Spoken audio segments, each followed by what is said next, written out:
Hello everyone. तो दोस्तों आज की इस वीडियो में हम बात करने वाले हैं नर्सिंग सुपरिटेंडेंट की पोस्ट के लिए, जो कि दोस्तों आरआरबी रेलवे की ओर से दोस्तों यहाँ पे रिलीज़ होती है। हर साल आपको यहाँ पे नर्सिंग सुपरिटेंडेंट की पोस्टें देखने को मिल जाएंगी। तो अगर आप यहाँ पे एलिजिबिलिटी क्राइटेरिया को फुलफ़िल करते हैं तो आप इस पोस्ट के लिए तैयारी कर सकते हैं। दोस्तों अभी आगे चलकर हम सारी डिटेल यहाँ पे जानने वाले हैं इसके रिगार्डिंग में। और वीडियो को कंप्लीट देखने के बाद अगर वीडियो थोड़ी सी भी आपको हेल्पफुल लगती है तो चैनल को आप सब्सक्राइब करके रख सकते हैं, बेल आइकन को आप प्रेस करके रख सकते हैं, ताकि इस तरह की और भी जो इन्फॉर्मेटिव वीडियोस हैं उनका नोटिफिकेशन आपको मिल सके। तो दोस्तों सबसे पहले यहाँ पे हम क्वालिफिकेशन देख लेंगे। उसके बाद यहाँ पे एज लिमिट भी यहाँ पे हम कवर करने वाले हैं। एज लिमिट भी यहाँ पे देखेंगे कि इस पोस्ट के लिए एज यहाँ पे क्या होती है, मेडिकल क्या देखा जाता है, सैलरी वगैरह क्या होती है, सिलेबस क्या होता है। सबसे इंपॉर्टेंट सिलेबस क्या होता है कि जो आपको यहाँ पे तैयार करना होता है, क्योंकि आगे चलकर जब भी वैकेंसी निकलेगी तो अगर आपको सिलेबस तैयार होगा तो आप पहले से यहाँ पे प्रिपेयर हो सकते हैं। ठीक है, इसके अलावा फीस को हम यहाँ पे देखेंगे। फीस की रिगार्डिंग भी काफ़ी कमेंट्स हमारे पास आते हैं, तो ये भी हम यहाँ पे देखेंगे कि फीस आपकी यहाँ पर इस पोस्ट के लिए क्या होती है। ठीक है, तो सबसे पहले देखिए नर्सिंग सुपरिटेंडेंट की पोस्ट के लिए यहाँ पे क्वालिफिकेशन की अगर हम बात करें तो क्वालिफिकेशन आप यहाँ पे देख सकते हो दोस्तों। 3 साल का आपने जीएनएम किया होना चाहिए। ठीक है, किसी भी रिकॉग्नाइज इंस्टीट्यूट से आपने 3 साल का जीएनएम किया होना चाहिए। और इसके अलावा दोस्तों आप रजिस्टर्ड होने चाहिए। ठीक है, रजिस्टर्ड जो है आप यहाँ पे होने चाहिए। देख सकते हो यहाँ पे certificate as registered nurse and midwife having pass 3 साल का कोर्स आपने किया होना चाहिए जीएनएम का। या फिर आपने बीएससी नर्सिंग की होनी चाहिए। ठीक है, या फिर और मैं यहाँ पे बताया कि बीएससी नर्सिंग आपने की है या फिर जीएनएम आपने किया है 3 साल का कोर्स और रजिस्टर्ड नर्स आप हैं, तो यहाँ पे आप अप्लाई कर सकते हैं। इसके अलावा दोस्तों यहाँ पे देख सकते हो, यहाँ पे C1 का मेडिकल होता है इस पोस्ट के लिए। तो C1 के मेडिकल में क्या होता है कि भाई जो डिस्टेंस का विजन होता है ना, डिस्टेंस विजन में देखा जाता है 6/12, 6/18 विद या बिना ग्लासेस के। और जब यहाँ पे नियर विजन की बात करें तो नियर विजन यहाँ पे देखा जाता है SN 0.6 विद देखा जाता है या फिर विदाउट ग्लासेस देखा जाता है। जब रीडिंग या फिर क्लोज जो काम होता है तब जब ये इसकी आवश्यकता होती है तो तब यहाँ पे SN 0.6 विद या विदाउट ग्लासेस देखा जाता है। इसके अलावा दोस्तों अगर हम बात करें रिक्रूटमेंट प्रोसेस की तो यहाँ पे सिंगल स्टेज सीबीटी होता है, यानी कंप्यूटर बेस्ड आपका टेस्ट लिया जाता है। और ये जो टेस्ट होता है दोस्तों, ये 100 क्वेश्चंस इस टेस्ट में पूछे जाते हैं। 100 क्वेश्चन आपको एग्जाम में पूछे जाते हैं। जो कंप्यूटराइज टेस्ट आपका लिया जाएगा, 100 क्वेश्चन पूछे जाएंगे, 100 मार्क्स के यहाँ पे रहेंगे। और 90 मिनट में आपको ये टेस्ट जो है ये देना होता है कंप्यूटर के ऊपर। पूछा क्या जाता है वहाँ पे, तो देखो यहाँ पे जो प्रोफेशन आपका है, जैसे आपने जीएनएम किया है या फिर बीएससी नर्सिंग आपको यहाँ पे रिक्वायर्ड है, तो जो आपका प्रोफेशन है ना, प्रोफेशन क्या है कि जीएनएम आपने 3 साल का कोर्स किया है या फिर बीएससी नर्सिंग आपने की, ये क्या है आपका प्रोफेशन है। तो प्रोफेशन से जो है आपके प्रोफेशन से क्वेश्चन पूछे जाएंगे 70। कितने, देखो यहाँ पे प्रोफेशनल एबिलिटी से 70 क्वेश्चन पूछे जाएंगे, 70 मार्क्स के रहेंगे। फिर जनरल अवेयरनेस से 10 क्वेश्चन 10 मार्क्स के, जनरल अर्थमेटिक, जनरल इंटेलिजेंस और रीजनिंग से 10 क्वेश्चन 10 मार्क्स के, और जनरल साइंस से 10 क्वेश्चन 10 मार्क्स के रहेंगे। ठीक है, और यहाँ पे जो क्वेश्चन आपको पूछे जाएंगे ना, यहाँ पे नेगेटिव मार्किंग है 1/3 की। 1/3 की क्या है, नेगेटिव मार्किंग, मतलब किसी भी क्वेश्चन का रॉन्ग आंसर अगर आपने दिया तो आपके मार्क्स क्या किए जाएंगे, माइनस किए जाएंगे। इसके अलावा दोस्तों फीस को लेकर अगर हम फीस की बात करें तो फीस देखो यहाँ पे जो एससी में आते हैं, जो एसटी में आते हैं, जो एक्स सर्विसमैन कैटेगरी में आते हैं, जो पीडब्ल्यूडी कैटेगरी में आते हैं, जो फीमेल्स हैं, जो ट्रांसजेंडर हैं, ट्रांसजेंडर आपको पता है कौन होते हैं, जो ट्रांसजेंडर हैं, जो माइनॉरिटीज़ हैं, या फिर जो ईबीसी में आते हैं यानी इकोनॉमिकली बैकवर्ड क्लासेस से जो आते हैं, उनके लिए फीस 250 रुपये की है। और बाकी जो अनरिजर्व कैटेगरी में आते हैं उनको 500 रुपये की फीस है।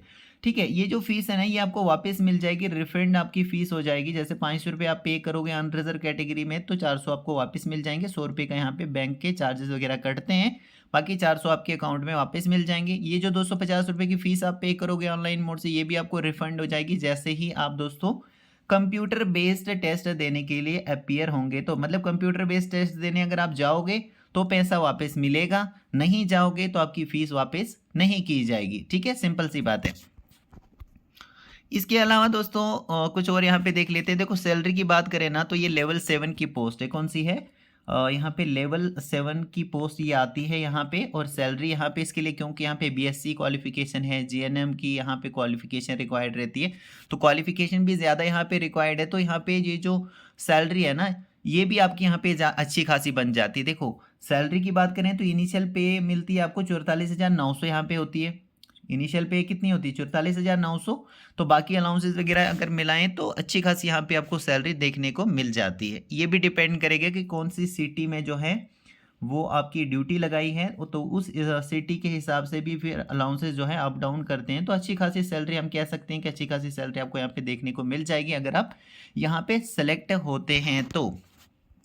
ओके इसके अलावा जब भी यहाँ पे पोस्टें निकलेगी ऑनलाइन फॉर्म फिल किए जाएंगे और आरआरबी वाइज यहाँ पे पोस्टें जो है वो निकाली जाती हैं। तो आप जो है बड़े ध्यान से चूज़ कीजिएगा, क्योंकि जिस भी आरआरबी में आप यहाँ पे अप्लाई करोगे ना, तो अगर उस आरआरबी में आपकी ड्यूटी लगाई जाएगी तो फिर 5 से लेकर 10 साल तक ना वहाँ से आप जो है ट्रांसफ़र नहीं ले सकते हैं। 5 से 10 साल जो है वहाँ पे आपको काम करना पड़ेगा 10 साल तक, उसके बाद ही आप ट्रांसफ़र जो है दूसरी जगह पर ले सकते हैं। इसलिए आरआरबी जब भी आप चूज़ करें तो बड़े ध्यान से चूज़ कीजिएगा।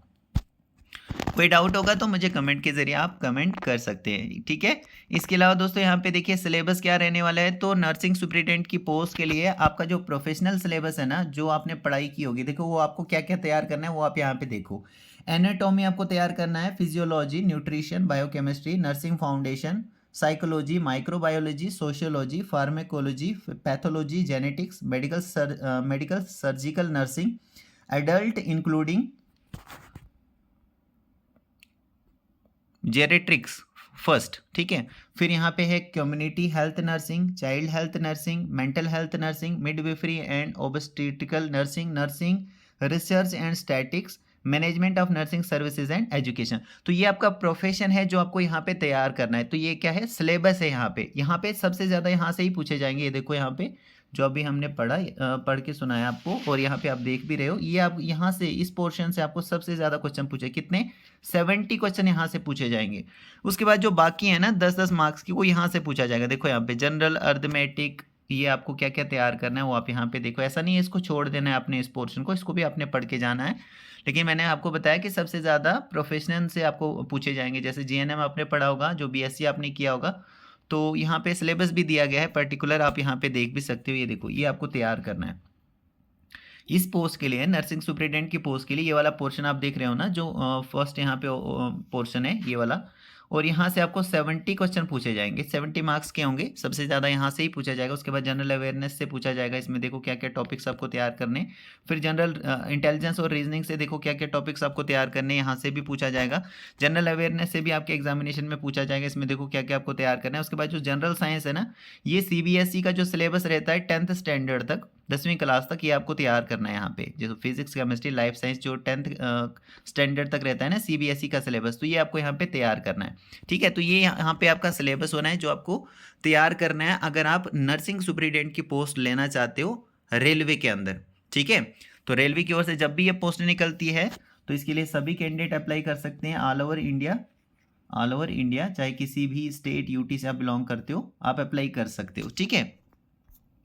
इसके अलावा दोस्तों बात करें कि कब यहाँ पे ये जो यहाँ पे नर्सिंग सुपरिटेंडेंट की पोस्ट है ना, ये कब रिलीज़ की जाती है। तो ये दोस्तों ये रिलीज़ की जाएंगी जुलाई से लेकर सितंबर के महीने में, कभी भी इनका नोटिफिकेशन आ सकता है, ठीक है। हर साल यहाँ पर जो है रिलीज़ की जानी है ये पोस्टें रेलवे की ओर से। और कब रिलीज़ की जानी है, जुलाई से लेकर सितंबर के महीने में कभी भी इसका नोटिफिकेशन आ सकता है। तो आप तैयारी करके चल सकते हैं अगर आपकी क्वालिफिकेशन है तो।